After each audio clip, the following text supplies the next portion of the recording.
Olá, hoje é quinta-feira, 22 de junho de 2023.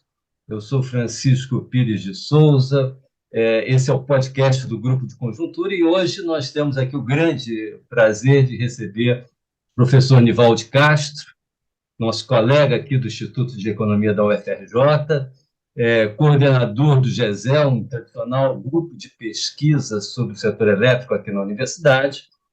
E a nossa conversa hoje é sobre um tema bastante relevante para o presente e, sobretudo, para o futuro da economia brasileira, que é a questão da transição energética. Né? Na verdade, nós vamos falar dessa transição, do papel do chamado hidrogênio verde, um tema sobre o qual as pessoas começaram a ouvir falar recentemente, mas o Nivaldo já vem trabalhando com isso há algum tempo aqui e chamando a atenção sempre para a importância crucial disso para o futuro do Brasil. E nós vamos querer falar também sobre como isso vai afetar, pode afetar, ou pode ser importante para o desenvolvimento brasileiro futuro. Então, Nivaldi, eu gostaria que você começasse falando o que é essa transição energética, que não é só, que é mundial e brasileira também. Primeiro, obrigado pelo convite. É uma honra aqui para nós aqui do GESEL contribuir com esse trabalho tão importante aí que você coordena aí no Instituto de Economia há tantos anos. Eu acho que tanto o seu grupo como o nosso é um exemplo, né, de como é que a gente pode ir aprofundando e contribuindo assim para o que nós podemos chamar de simetria do conhecimento, né? Quanto mais conhecimento a gente puder, através da universidade, do instituto, transmitir para a sociedade, é muito importante. Eu fico muito feliz aqui de estar contribuindo aí com vocês. É, o tema transição energética é um tema, assim, se você olhar ao longo da Idade Moderna, né, nós cada vez mais, a humanidade foi precisando de recursos energéticos para desenvolver as atividades produtivas e o bem-estar da sociedade, né? Então, a gente tem lá a máquina a vapor, lá no final do século XVIII, que dá um dinamismo, que é a base da Revolução Industrial, né? Usando o carvão como o insumo energético, né? A gente chama assim, da matriz energética era o principal. Menos de 100 anos depois, mais ou menos 100 anos depois, entra o petróleo, né? Com vantagens econômicas e competitivas, né? E a exploração a nível mundial. E aí a gente também tem um marco histórico, né, dessa transição, que é a decisão do Winston Churchill de trocar o carvão pelo óleo diesel como principal combustível da Armada Britânica, antes da Primeira Guerra Mundial, quando ele era o chefe da Armada, o que mostra o significado emblemático disso, e o petróleo aí, a partir de então, notavelmente com a indústria automobilística e tal, tem um crescimento acelerado. Em paralelo a isso, a gente tem o desenvolvimento dos motores elétricos que passam a precisar de eletricidade, né? Então, na realidade, as matrizes energéticas dos principais países tendem a ter uma composição de recursos energéticos não renováveis, o carvão, o petróleo e, mais recentemente, o gás, né? E também ter a parte da eletricidade que pode ser desenvolvida e foi desenvolvida pelas usinas hidrelétricas. Esse é mais ou menos o contexto. A gente tem um outro marco importante, que na nossa avaliação aqui começa um novo período de transição, um novo corte, né? Como a gente teve máquina a vapor, a Armada Britânica, a crise do petróleo de 73, que demonstrou que os países desenvolvidos, em especial, não podiam ficar sob o jugo de um oligopólio, né? Que através do controle da produção, determinava preço de um insumo que ele é transversal a todas as atividades produtivas e de bens e serviços, né? Então, aí a gente localiza, aí talvez o início dessa transição energética que o mundo passa agora, quando você desenvolve o gás como um insumo ainda não renovável, né, mas que começa a substituir o petróleo, né? Você tem o desenvolvimento da energia nuclear, né? E, em seguida, você tem o desenvolvimento da indústria eólica. Veja bem, eu ainda não falei em questão de meio ambiente, de sustentabilidade. Ali, a crise do petróleo, ela coloca a questão da segurança energética, né? Eu me lembro que, na época, eu era estudante aí da faculdade, o Japão tinha petróleo para 4 dias de consumo, entende? Então, quando a OPEP puxa o freio de mão e fala, olha, eu não vou exportar petróleo, então aí é que é, na nossa avaliação, acho que bastante pertinente, o começo de uma transição energética, de sair desses recursos, né, que estavam sobre um oligopólio, né, e você buscar ampliar a oferta. O Brasil seguiu isso, falou, não, vou fazer aqui o etanol, substituir a gasolina pelo etanol. Na época, o Brasil importava 85% do petróleo dele, né? Então, isso. Mas, curiosamente, talvez não tão curiosa assim, começa a entrar a questão do meio ambiente para os anos 80, 90. Até o Brasil sediou aqui uma grande conferência mundial aqui no Rio de Janeiro. Eu até participei lá como expositor aqui. Foi a Eco 98, salvo engano, né? Mas é Eco, entende? E aí a questão da sustentabilidade, a questão do aquecimento global começa a ganhar uma dimensão, e aí a gente entende isso como uma moeda de duas faces. Por um lado, sempre presente, mas não tão evidente, a questão da segurança energética. Os países têm que ter energia para garantir o desenvolvimento da sua atividade produtiva e bem-estar, aquecimento nos países frios e tal. E aí a questão do meio ambiente foi ganhando consciência, até em função de que está realmente tendo aquecimento global e os efeitos dos acidentes cada vez mais frequentes e intensos em relação à manifestação desse aquecimento global. Então, essa é aqui a transição energética. E aí, o que nós reparamos no começo desse século, né? Investimentos maciços em fontes renováveis, notadamente eólica e depois a solar. E ela tem uma característica, quer dizer, além de ela não emitir gases de efeito estufa, entende? Ela tem uma característica que talvez as pessoas não percebam. Elas são insumos genuinamente nacionais.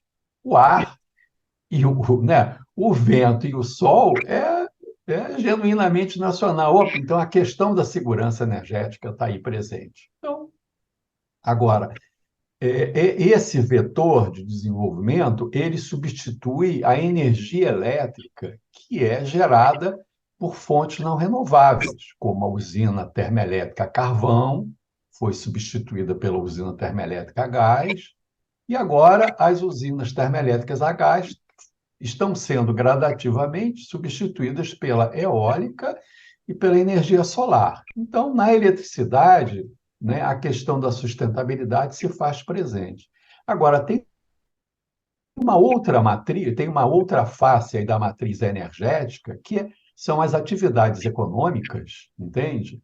Que usam os insumos energéticos não renováveis, notadamente o carvão, o gás e o petróleo, onde eu não consigo substituir por eletricidade verde. Então, é aí nesse nicho que o hidrogênio vai substituir, entende? Que é o chamado hidrogênio de baixo teor de carbono, de baixa emissão de carbono. Então, a gente entra no segundo tema aqui da nossa exposição, seguindo aí o roteiro que o professor Francisco Eduardo... Nivaldi, eu iria até pedir para você explicar um pouquinho aqui para quem está nos ouvindo exatamente o que é esse hidrogênio verde, né? Então vamos por parte, né? Ele é fundamental porque o hidrogênio verde é um recurso energético que ele é produzido, entende, de fontes renováveis, né? O que é o hidrogênio? O hidrogênio ele está na água, H2O. Então, se eu quebrar a molécula da água, eu tiro o hidrogênio, entende? Ah, tem hidrogênio lá no gás. Se eu quebrar a molécula do gás, eu tiro o hidrogênio. Só que quando eu quebro a molécula do gás, este hidrogênio é cinza, porque ele emite CO2. A não ser que eu capture o carbono, mas isso é muito caro, entende? Aonde nós entendemos, e as agências internacionais, etc., veem que o cenário futuro é do hidrogênio que não emite gases de efeito estufa, não emite CO2. E esse hidrogênio, para ele ser produzido, ele tem que ter como insumo básico a energia elétrica, entende? Renovável, da hidrelétrica, da eólica e da solar, tá? Esse é o que é o hidrogênio verde.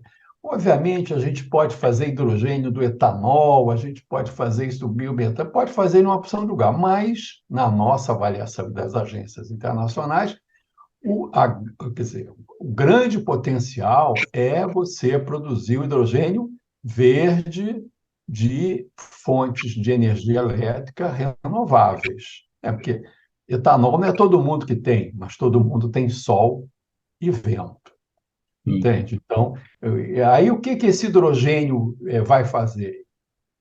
Ele e os seus derivados, né? Na realidade, a gente pode igualar, fazer uma analogia do hidrogênio como o petróleo, e eu vou processar o hidrogênio e gerar derivados. O principal que está sendo colocado assim, pelas agências internacionais como aquele que vai realmente criar um mercado mundial de uma commodity é a amônia verde. Nós temos a amônia cinza, mas ela emite CO2. Mas nós precisamos da amônia verde. Tá? E aí, então, esse aqui é o cenário que ele vai substituir nas cadeias produtivas e de bens e serviços, no aquecimento, que hoje é gás. A Alemanha já proibiu, olha, não pode ter mais aquecimento a gás. Entende? Porque o gás ele emite CO2. Então, eu vou ter que gerar aquecimento de uma fonte da eletricidade renovável, entende? Então, em algum momento pode ser pela amônia, etc., mas essa é que é a lógica da transição, que o objetivo central é a descarbonização. Então, o hidrogênio vai servir para isso. Ele vai, na matriz energética, ele vai gradativamente comendo espaço do carvão, que é o primeiro da lista, porque é o mais poluidor, depois do petróleo e de seus derivados, e depois do gás. Entende? Obviamente, lá para 2050 vai sobrar alguma coisa, etc., que é o net zero, porque você tem algumas atividades econômicas que você tem um saldo positivo, né, da descarbonização, como é o caso do etanol, entende? Você captura carbono ali mais do que você produz. Então, essa é a lógica. Antes de entrar no caso do Brasil, Fernando, qual é o potencial? Eu acho que a gente tem aqui um elemento importante, que é o seguinte: é a questão da segurança energética, entende? E aí a gente já faz o link para o Brasil. Por que que, né, lá em 1973, a partir daí, se buscou substitutos? Para não ficar na mão sujeita a um oligopólio, entende? O hidrogênio, você vai ter um outro oligopólio? Não, não vai ter um outro oligopólio. Você vai ter quase que um mercado de concorrência perfeita, entende? Na medida em que qualquer país, e tem um grande número de países que tenha portos, água, sol e ou vento, vai poder produzir hidrogênio. O hidrogênio verde, nessa rota que nós entendemos que é a mais promissora, que é a rota da eletrólise, que é um equipamento que, para quebrar a molécula da água, ele tem 70% de custo da energia elétrica verde, aí ele quebra a molécula, gera o hidrogênio verde, do hidrogênio verde eu processo, eu gero derivados, como é o caso da amônia verde. tá? Então, qualquer país do mundo, entende, que tiver água, sol, vento, porto, pronto, vai poder ser um grande produtor, né? E beneficiar os países em desenvolvimento que não têm esses insumos, esses recursos energéticos, como é o caso, em especial, da União Europeia. A União Europeia estima, a Alemanha estima, em 2050, importar 85% do hidrogênio verde para as suas atividades econômicas. 85%. O que a Alemanha fez agora? Abriu um leilão de longo prazo para contratar amônia verde, dois outros derivados do hidrogênio verde. Ó, eu quero aqui um contrato de 10 anos em euro para vocês me mandarem aqui. Obviamente é um primeiro, você não tem muitos desafios tecnológicos, do armazenamento, da logística, do transporte, mas o porto de Roterdã já está fazendo um retrofit para receber os derivados do hidrogênio verde. Então, esse aqui é um cenário mundial que muda completamente e que quebra esse mercado oligopólico, né, que hoje nós temos no gás e no petróleo, e que a guerra da Ucrânia mostrou, né, Claro. a vida como ela é, A como vida diz como o ela Nelson Rodrigues. é. Não, a vida é essa aqui, cara. É.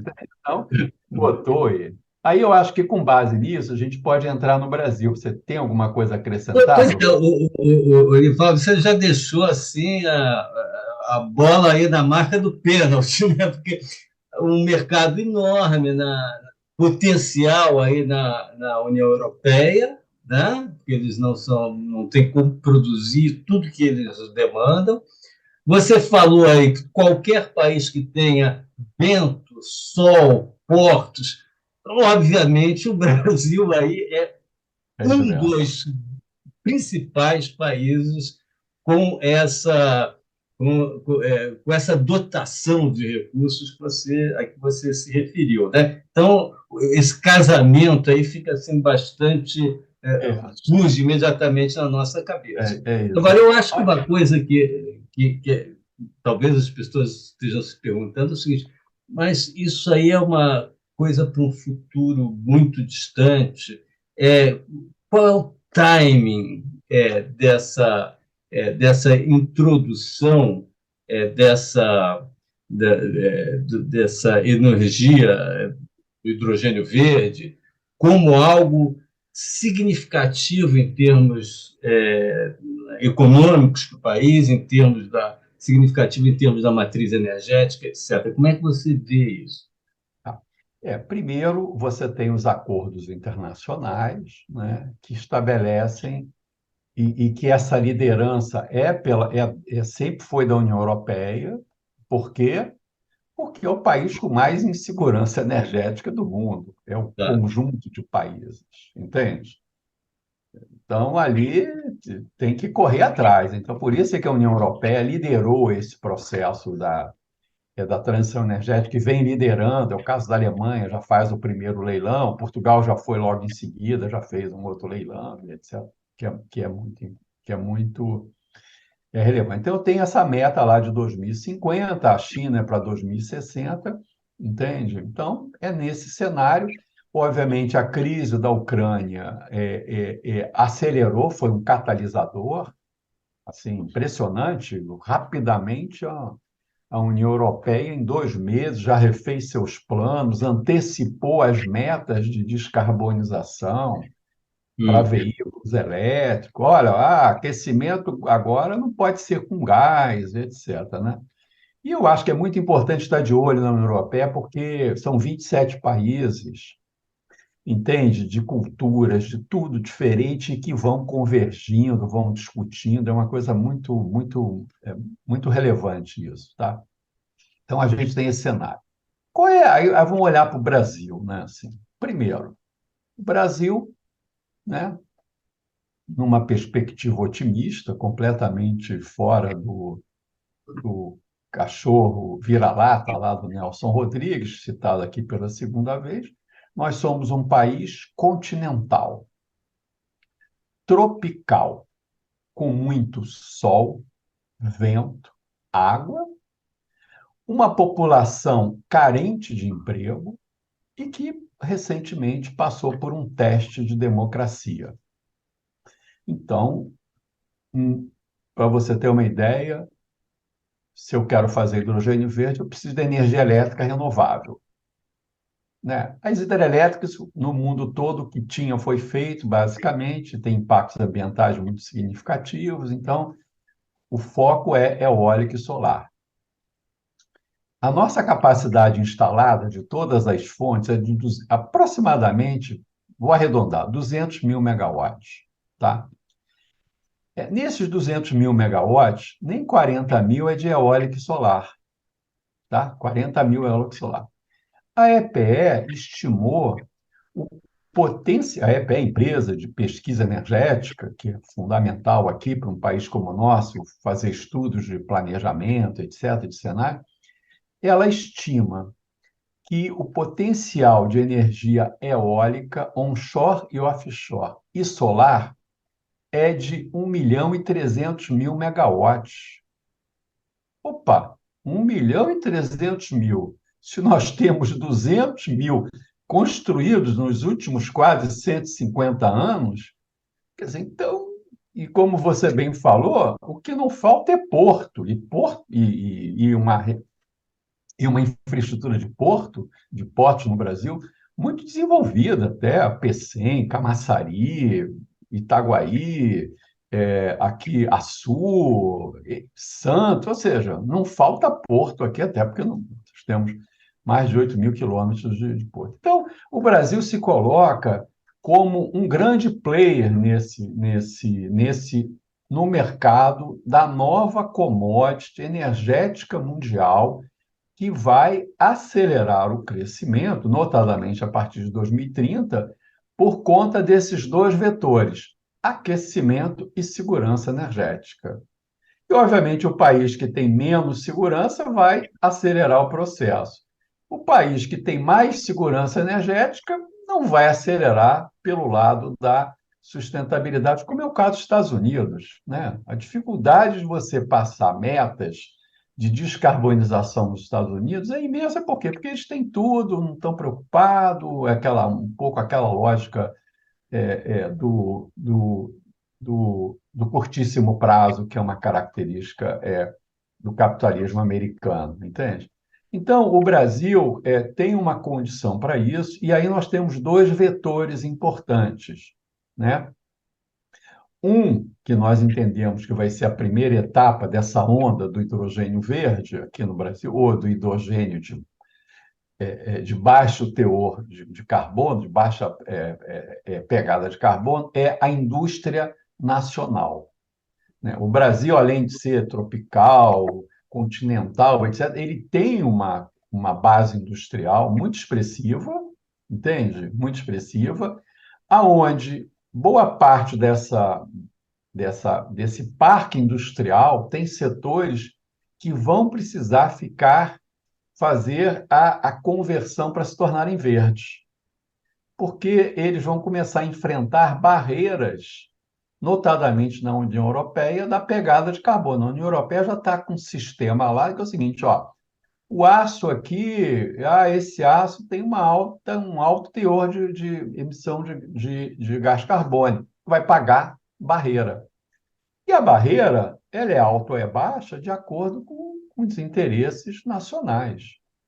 Entende? Então, se eles querem manter uma indústria de aço lá, essa barreira vai ser alta ou vai ser baixa. Entende? Então, é uma maneira do Brasil, através do setor de bens intermediários, que grande parte dele é para exportação, fazer a conversão, entende? Para uma economia verde, para uma matriz energética renovável, usando o hidrogênio e os seus derivados no seu processo produtivo. Isto não é lento, isto envolve algumas inovações tecnológicas lá na ponta, né? Por exemplo, a Braskem quer fazer o plástico verde. Não é assim, não é trocar o 6 pelo meia dúzia. Alguma inovação tecnológica vai ter que ser feita aí, mas é na nossa avaliação, talvez aí aonde deva prevalecer a maior atenção das autoridades governamentais em algum plano no sentido de estimular o processo de transição energética. E tem um outro elemento que certamente você está atento a isso, né, que é a questão do custo, porque vai ser o custo desse insumo, novo insumo, que vai determinar se ele vai ser mais rápido ou mais lento.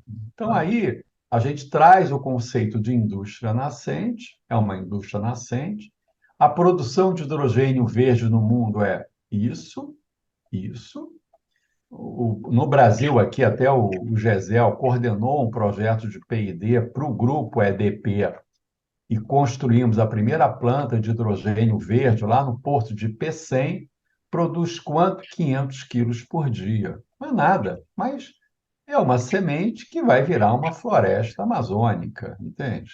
E esse hidrogênio, como é que a gente, onde é que vai usar? Quer dizer, a gente está analisando as indústrias que podem usar isso. Vamos misturar com a indústria de gás, o gás que é o gás residencial, fazer um blend. Não, vamos pegar esse hidrogênio e fazer uma célula combustível, colocar num ônibus a hidrogênio, ou seja, tem um universo em expansão. Mas, na nossa avaliação, o caminho é esse.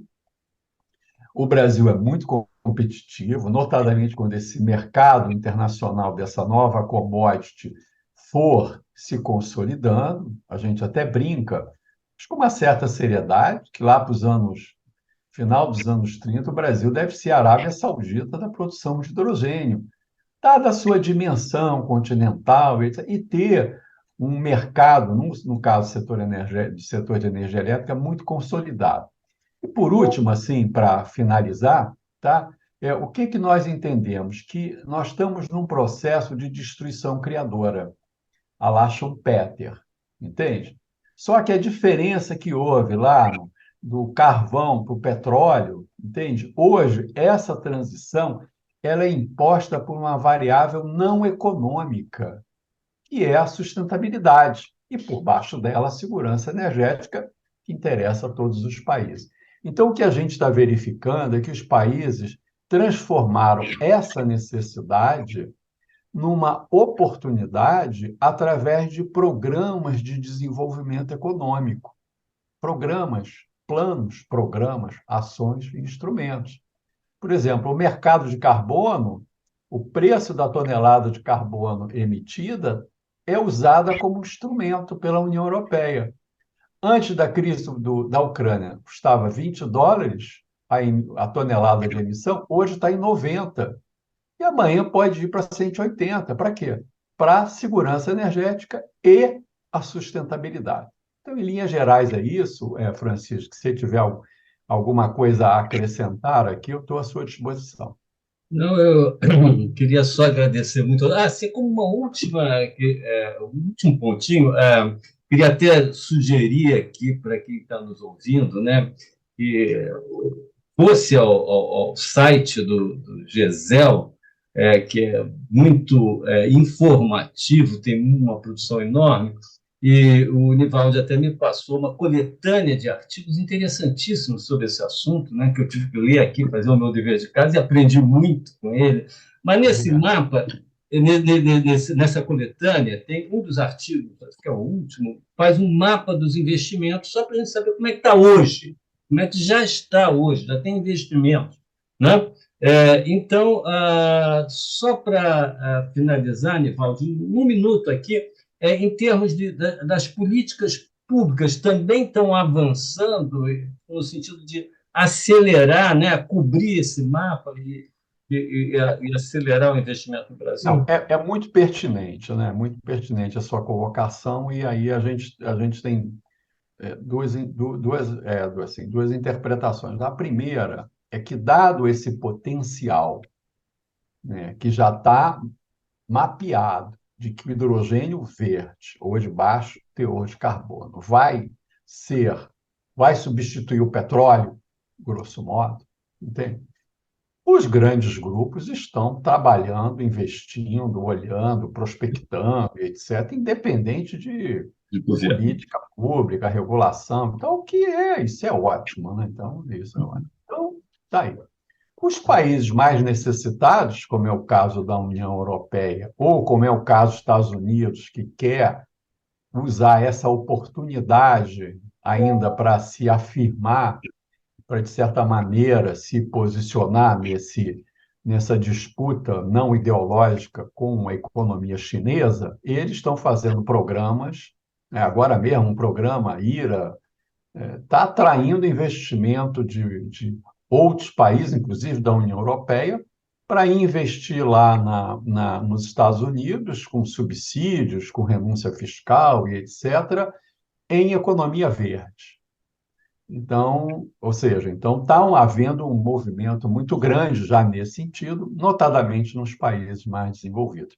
No caso do Brasil, o que a gente percebe tem muitos interesses com relação à política. O Senado criou uma comissão, a Câmara dos Deputados agora vai até na terça-feira fazer a primeira audiência. O deputado Arnaldo Jardim, até o GZ, eu vou estar lá presente nessa primeira audiência, etc.